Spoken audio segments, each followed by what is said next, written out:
Alright, so dito tayo ngayon sa stoplight ng San Pedro, Laguna. Kakalampas lang natin ng Muntinlupa. Ito, boundary to ng Muntinlupa and Laguna. So, for Muntinlupa, nakatakbo na tayo ng 2.2 kilometers. Sarap tumakbo talaga basta ganito madaling araw mga kasungit, no? Kasi nga, wala pa masyadong nakakasabayan ng mga maraming sasakyan, tricycle, jeep. So kung tutusin, kaya mong suluhin yung kalsada eh. Siyempre tulad niya may aso, walang niya. Sa dami na na-aksidente sa aso eh. Pag may nakikita kang aso sa tabi eh, kakabahan ka kagad. Sana makisama yung panahon sa amin na makarating kami doon na hindi umuulan, kasi napakahirap talaga mag-rides lalo na pag maulan. Ay nako, welcome to SM Santa Rosa. So meron na kaming natatakbo na 20 minutes. Sa SM Santa Rosa na kami. Ay, stoplight na naman.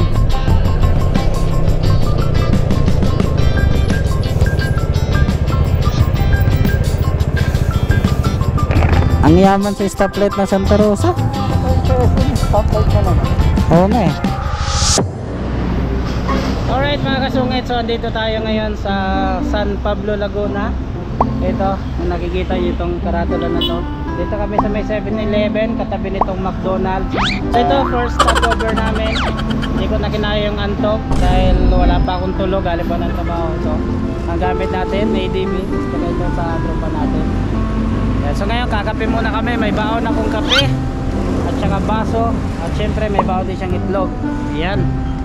Kape-kape muna kami ngayon para pagpawala lang ng antok. Tol.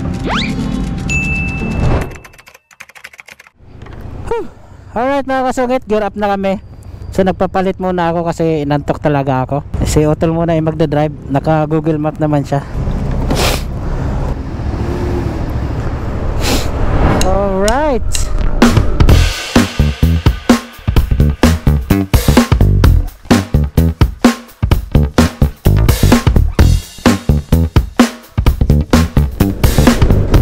Yun, lapit na kami lumabas sa bypass road. Ang problema lang nito mga kasungit, umaambon. So sana wag itong lumakas. May release ng train dyan ha. Pag hindi mo kasi kabisado dito, delikado kasi kung mabilis takbo mo, ang tataas ng ano dito eh, ng release ng train. Ayan o, tingnan nyo.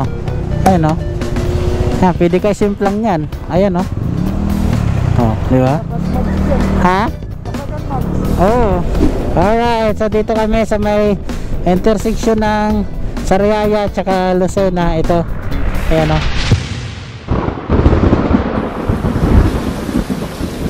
Inabot kami ng ulan. Ayan, lakas.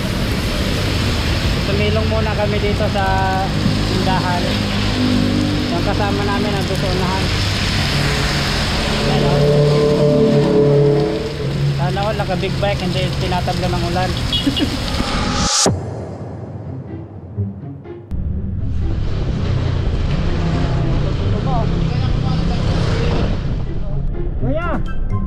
May kilala ka dito mga hiniblaso?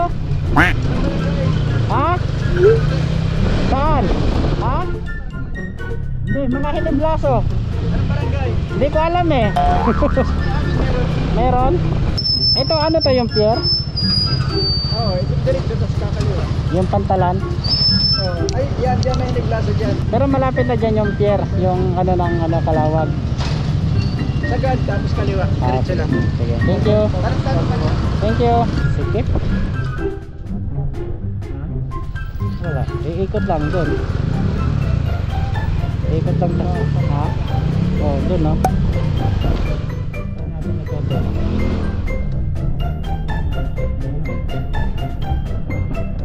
Ayan na yung pawikan. Alright. So, andito na tayo sa pinaka dulo ng Calawag, Quezon. Ito yung mga mode of transportation nila pag tumatawid dun sa mga isla-isla na yan. Itong isla kasi to part din to ng Quezon Province. Yan, sa may Bordillos, Quezon. Yung kabilang na daanan natin kanina mga kasungit, yun yung tinatawag nating Atimunan, na kung gusto magsakay ng mga motor pwede. Ito dito pwede rin siguro. Siguro lang. Tol, igit na ko na lang yung motor. Ito yung pawikan nila dito. Pa-picture ako dito, tol ah. Kita yung letters ya. 1, 2, 3. Alright guys.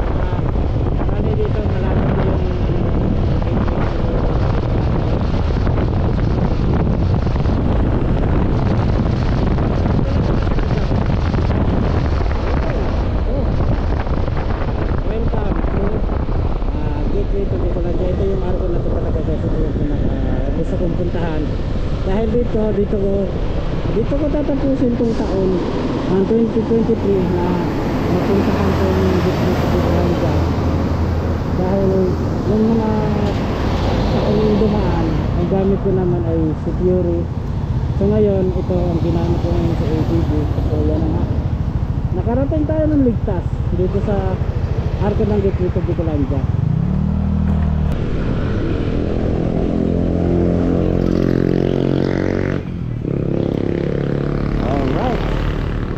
Yan guys, gateway to Bicolanja. So narating natin na maayos. Kasama yung body natin si Jomar Abanilla. Yan, follow nyo. At si Otol Ray. Ito guys, oh. Yan, gateway to Bicolanja. Picture mo muna ako.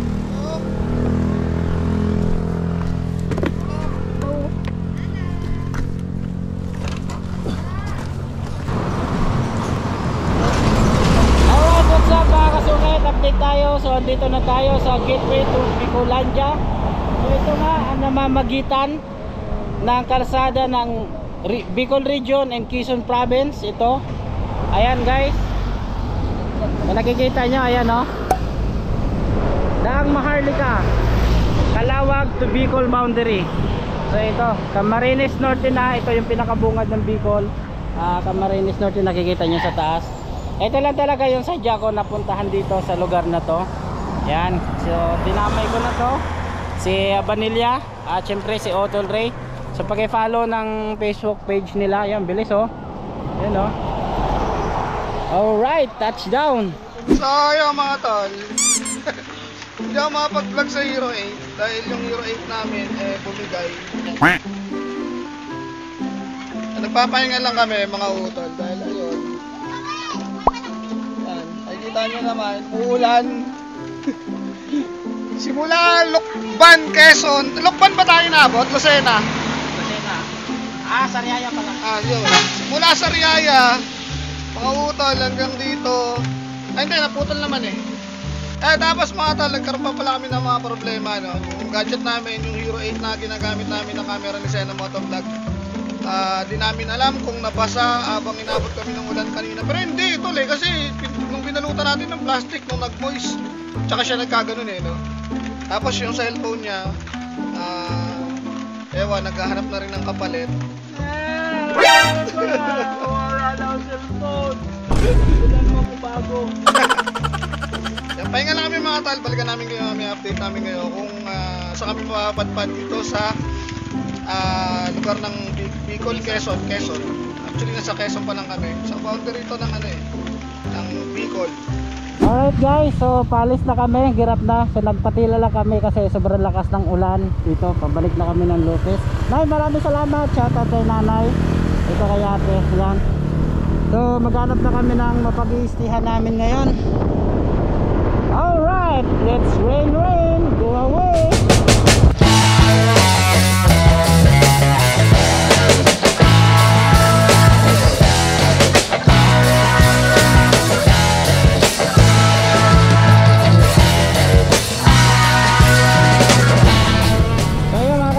Andito kami sa malapit sa Gumata. So nagtanong-tanong kami kung saan ang malapit na resort dito. May tinuro dito si nanay na malapit daw dito. Ang pangalan daw is Paradiso. So subukan namin puntahan. Ang problema dito, baka wala din signal. Oo, yan dito. Tayo na. Ayun, tabing dagat nga.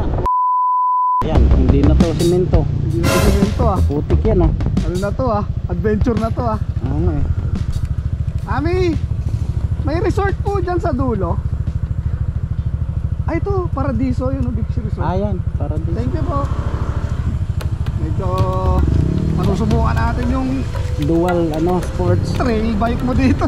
Kaya nga eh, dual sport daw. Dual sport tire.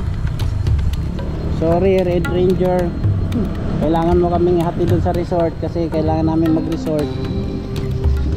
Ay, huwag kang tutukod. Sapatos mo putikan.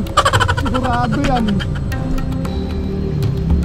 Ang ganda naman tinuro ni nanay. Ang ganda naman. Patay tayo dito. Huwag kang tutukod. Putikan ang sapatos mo.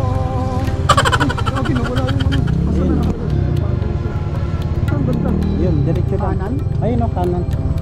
Kanan, ayun. Ayun oh, para dito. Oh. Ayan. Kanan. Oh, kanan, kanan. Ang ganda ng daan. Ang ganda ng daan. Dahil uy, pusang gala mo, boy. Ha? Teka lang, paano ko nadadaan? Teka lang, hindi ko mababa. Ang bala. Huwag lang tayo. Ay! Kapatas ko!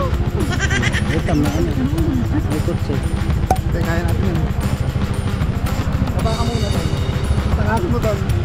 Kaya ko ito Kaya ko ito mag-isa. Kaya ko ito Tabo mag-isa. muna.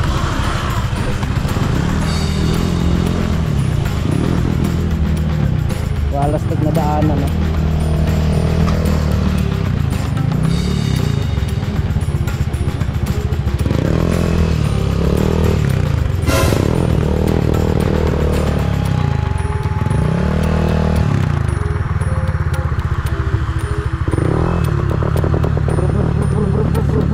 Brum brum brum. Ha? Hindi kaya mabalawa ko dyan. Hindi, doon ka. Wala nang dyan eh. Yan oh. Bye-bye mo. Matulog ako sa malaking bato. Resort baka mo?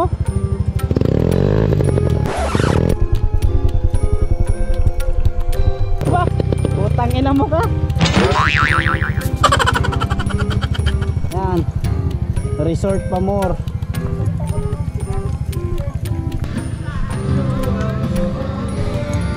Alright. Ano po? Mayroon po kaming kubo dito. Ano? 500 po. Saan? Overnight po yun. Matutulugan ba yon? Ay, reserve na yung aming tulugan eh. Na yung aming tulugan eh. Yan. Yan, bali Tayo ulit. labas kami, check kami ng iba kasi dito wala nang problema, kaso nga lang di kami makakaligo kasi burak eh. Di siya burak, buhangin. Malabo. Buhangin kaya lang medyo malabo yung ano ngayon. So maghahanap lang kami ng iba. So pag wala talaga, di babalik kami dito. Tsaka to. Yung dinaanan natin to. Ito na yung dinaanan namin, no? Pusang gala mo eh. Ayan, no?